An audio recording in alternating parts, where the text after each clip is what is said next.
Alright, so I just woke up and let me see. We got some shade here. This is the problem. All the leaves are out. There's nowhere for the sun to kind of come through. See, the sun's back there behind the trees. And basically we've been gone for, I don't know, a week or something like that. And the batteries are at like 85%-ish. So we're not fully charged yet. Presumably the sun was coming up, or the leaves were coming in probably pretty quickly after we left. And also one of the solar panels fell on one of the other solar panels, so I had to put it underneath. So yeah, we're gonna try to get this fixed by bringing the panels way over to where that dirt pile is over there, a little past that. There's a clear spot where there's no trees overhead, and hopefully I'll be able to get some full sun during the day.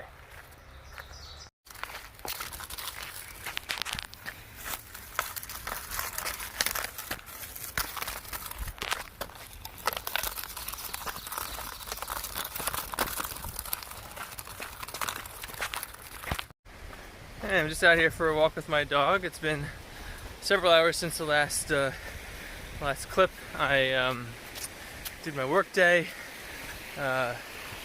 during lunch. I think I filmed the last thing during lunch. I was running wire and making the solar panels farther out, and I did that. I succeeded in doing that. When I finally got it all set up, there was some very good sun. They were in full sun, no clouds, and I was pulling in, bouncing back and forth between 20 something amps and 30 plus amps coming into the batteries. I say 30 plus because I have a 30 amp charge controller, thinking that I was never going to generate more than that because of the amperage on the panels and all that, but apparently I can generate more. So it was kind of capping out, and it was giving me a warning saying, hey, you could be generating more power. This is I can buy the waterfall. Nice local place. But yeah, so that was really interesting to see that you could generate more. So now the next step is to get the cable run properly through the bottom of the trailer, get some plugs in. Just ran into somebody. So anyway, we gotta get the cables through the bottom of the trailer, get some plugs in, get some conduit, basically make it so it's going through the bottom of the trailer clean. I have to be able to run the AC wires through there as well. So I might run them through different conduit. I was just thinking about inductive fields and all that kind of thing. That might be an issue if I ran both of them next to each other. But anyway, I will work on that next and get you on the next clip. I forgot the most important part of that, what I was trying to say. So everything was good with the 20, 30 plus amps, and then something happened. I don't know what happened. I'm hoping it was a slight bit of cloud cover that I just didn't see because I was looking out the window. But the amperage dropped down to the single digits, and then eventually down to like 2 amps, and then finally it started like raining and being super cloudy. So it'd be interesting to see what happens. Tomorrow's supposed to be sunny, but I won't be here, so I should have a full charge battery by the time I get back, which will be the following day probably. So anyway, so that's just, it's really interesting. I'm gonna have to video it, but the amperage drop that happens from cloud cover is extreme. I wasn't expecting it to be quite so extreme, especially when there was still enough light to cast shadow, but potentially still slightly covered sun.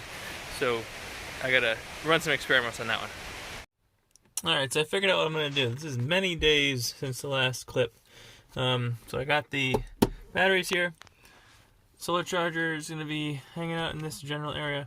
I gotta get a hole here so I can get the cable through to be able to run your load and PV wires without going through the door. And then I'm going to be shoving this tube through there. And as you can see, where is it? this wire is the 10 gauge. Fits through there with plenty of room to spare. I need at least 4 wires, and then I might even run my AC stuff through here. We'll see how that goes.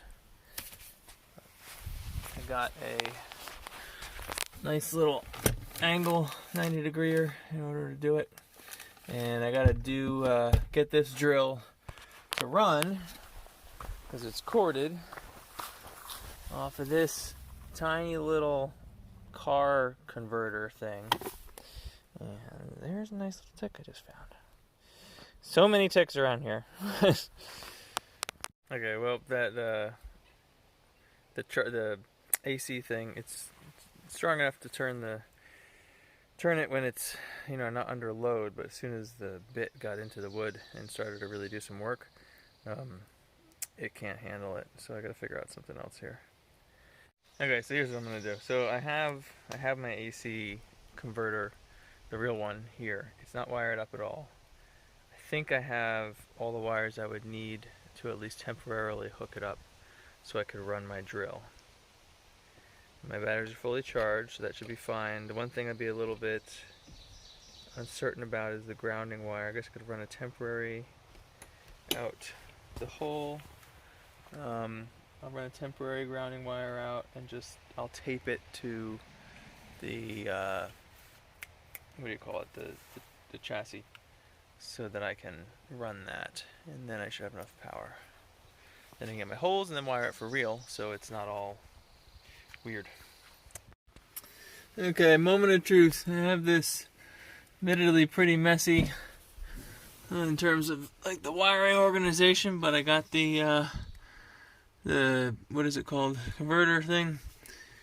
It's hooked into the batteries. There's a breaker I got right here that's currently open, so there's no power getting to it yet. I got my 3 wires coming out for the AC, which I'm just kind of hacked together, taped to the plug on the drill for now. And once I close this, hopefully things don't blow up. Right now the solar charger is also disconnected from the battery, just because one less thing to complicate matters. So here we go. Where's the switch? Here it is.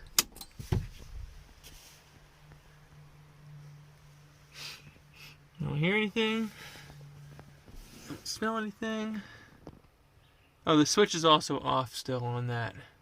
Okay, let me go around and turn that on. Okay. Switch is on the other side of this. And this should do something. Woo! I don't like that sound. Is that good? Is that bad? Is it nothing? I think it means nothing. 119 volts of output. Huh. Well, that's pretty cool. I'm gonna have to look at the manual and play with this and see what's up. I think this basically says we're not getting any load out, but whew, alrighty. Let's I'm gonna read the manual a little bit, play with this, make sure I'm using it properly, then we'll get the drilling.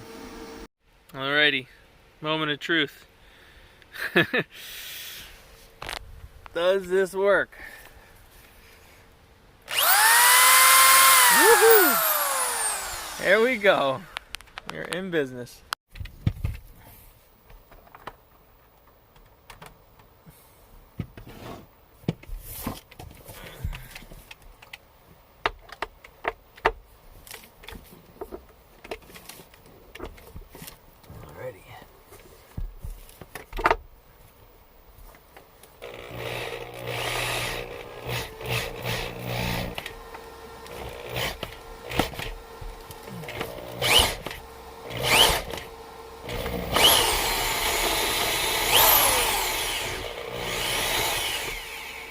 Something hard, that's not good.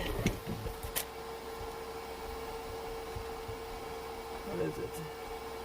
Feels like more wood. I'm probably just not putting enough pressure in. Okay. Shake this linoleum out of the way.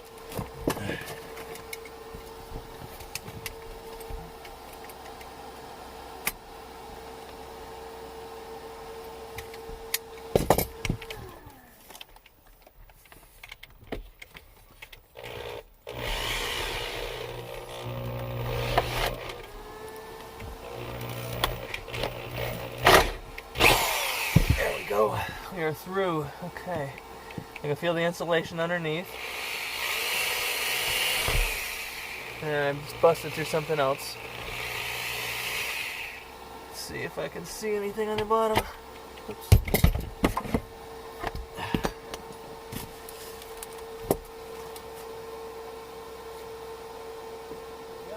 Yep. Made it. There we go, we got our hole all the way through. See that light there? That light means that we are running off of our solar batteries now. So I've fully disconnected the old battery thing. I've temporarily spliced in the other one. Let me show you. So I got the load lines coming out, going down the tube, which are right now, it's just laying over here and kind of spliced into that. I'm gonna have to put a bag or something over it to waterproof it temporarily until I can get it properly run, and I want to get it, attached to the bottom of the chassis so it's not dangling funny and running through correctly. And then I'll come through here, put a protector on that, and then bust through this side so I can connect into those nuts. But then that will be it for that. The next thing I'm gonna do is, I guess I'll run the PV lines, the solar in. I'll run them up through that same tube, or maybe I'll work on the plug. I don't know, one of the two. I'm not gonna show all that. I'll probably just show the end result. And then the next thing I'm gonna do is I'm gonna just do that hacky thing I did where I taped the wires to the plug. I'm gonna do that under the bed where the converter is, AC converter, and then hook up a surge protector strip, to it, so that way we can have multiple plugs. We can charge some things. We won't have be able to do quote shore power, which I don't know if I'm gonna wire it up the same for when we'd want to do shore power or not anyway, because there's the microwave. We don't use the microwave. We're not gonna use it. I gotta figure that out. So yeah, I think that's it for now. Basically, moral of the story is we have power. We have full-on power coming from our solar. I don't have to worry about charging that battery anymore. I can work out here, I can live out here, and not worry about electricity, other than the usual, making sure there's sun if there's a bunch of cloudy days, etc., etc. But that will be for some future video where I will actually kind of, show you I guess a day's usage and how much we're using and what we're getting back for solar. We're lucky right now, it's summer, so if things don't look good, we have plenty of time to adjust to increase our solar gain and all that. But yeah, this is pretty cool. Alright, see ya.